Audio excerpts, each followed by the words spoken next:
Kata ibu tuh payah Ustaz nih. Dikit-dikit nak makan pisang gulo Ustaz. Bukan, aku tidak nak makan pisang contoh. Kalau ada aku makan, kalau udah ada jangan dipaksa.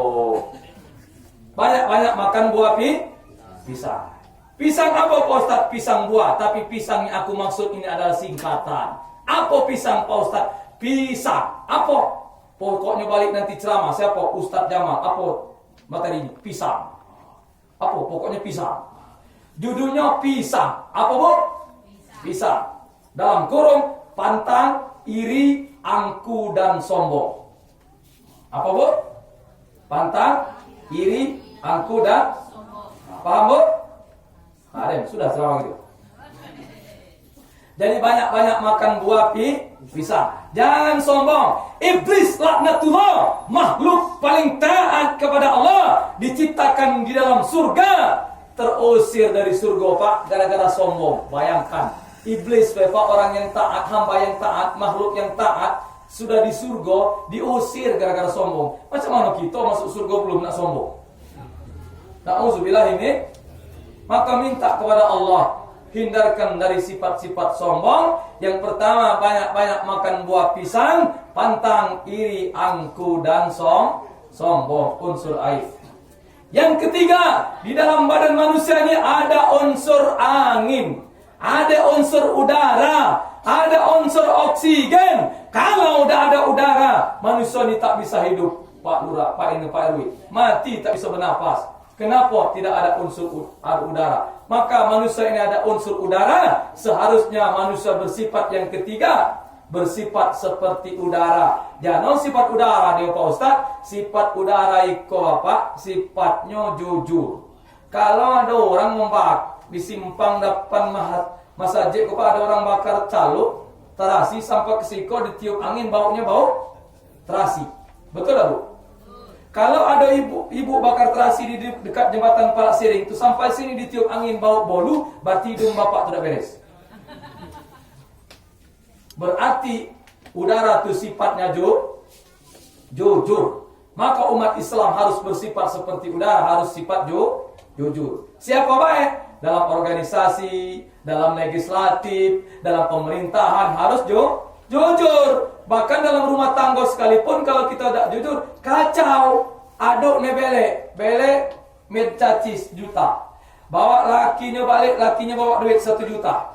Kata bininya, la ilaha illallah kak. Ala kedikit gaji ni. Apa kata aduk ni? Sabar dek. Iko baru gaji pokok, gaji tunjangannya belum. Oh sabar lakinya, bininya. Apa? Karena bininya rajin pengajian di Masjid Jumuria. Tak pernah marah dengan lakinya. Rupanya 2 hari kemudian lakinya belek kunejo sampai dasar balik sampai ke rumah nyemen lapar lakinya. Begitu buka tempat nasi ada nasi dan ada gulai. Kata lakinya, la ilaha illallah dek. Ngapo halyo? Ngapo ada nasi dan ada gulai ini? Apa kata bininya? Sabar kak, itu baru makanan pokok, makanan tunjangannya belum.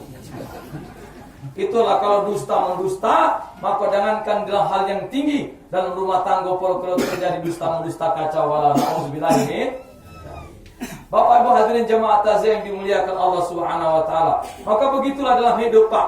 Manusia mati, harimau mati meninggalkan belang, gajah mati meninggalkan gading, manusia mati meninggalkan nama baik atau nama buruk. Mana sadekem di dusun kami di Moratara tuh Pak, ada itu, dusun awak tuh di Moratara tuh, itu kalau ada orang meninggal Bapak Ibu diputar lagu di masjid. Lagunya apa? Diputar lagu. Bila Israel datang memanggil, jasad terbujur di pembaringan. Itu ada orang meninggal. Dia putar lagu 2 menit ada suara. Serina. Baru pengumuman. Assalamualaikum warahmatullahi wabarakatuh. Inna lillahi wa inna ilaihi raji'un. Telah berpulang ke rahmatullah. Nama siapa contoh? Siapa jemaah? Siapa jadi contoh? Masa Ustaz mati Ustaz ngomong dewe? Ngeri orang. Kan? Tidak ada siap. Jadi contoh dari siapa lagi matinya? Jangan Ustaz disontoh balik kalau tidak mati hidupnya hidup lagi Ustaz. Jadi disebut Pak. Apa kita sebut pulang Pak? Inna lillahi wa inna ilaihi raji'un. Telah meninggal dunia, pulang. Kata Pak, siapa meninggal? waktu innalillahi. Ngapa mah? Wah, cepat nian waktu ninggal. Ngapa dulu waktunya masih hidup? Lidahnya menyejukkan hati kita. Ada orang berselisih paham, disatukannya. Ada orang salah paham, dia pelurusnya. Sekarang dia meninggal, kehilangan kita. Inilah orang yang meninggal nama baik. Sementara besok ada lagi pengumuman. Inna lillahi wa inna ilaihi raji'un. Telah meninggal dunia Fulan bin Fulan. Kata, alhamdulillah, mamang teringat, matilah katanya. Dia itulah galak maling tabung gas gitu. Pertanyaannya, kita mati kelak yang mana? Yang pertama apa yang kedua? Itu kendak kita. Nah, mumpung masih hidup, masih Allah beri kesempatan, maka banyaklah berbuat baik dua. Baik kepada Allah, ibadah jangan tinggalkan. Baik kepada manusia, ibadah jaga. Terutama dengan orang tua. Anak dengan orang tua, jaga ibadah. Ya. Ini kadang-kadang sibuk, Pak. Luar biasa meninggalkan ibadah. Ya. Dulu ada cerita, Pak. Bapaknya tak bisa ngaji, emaknya tak baca-baca Quran.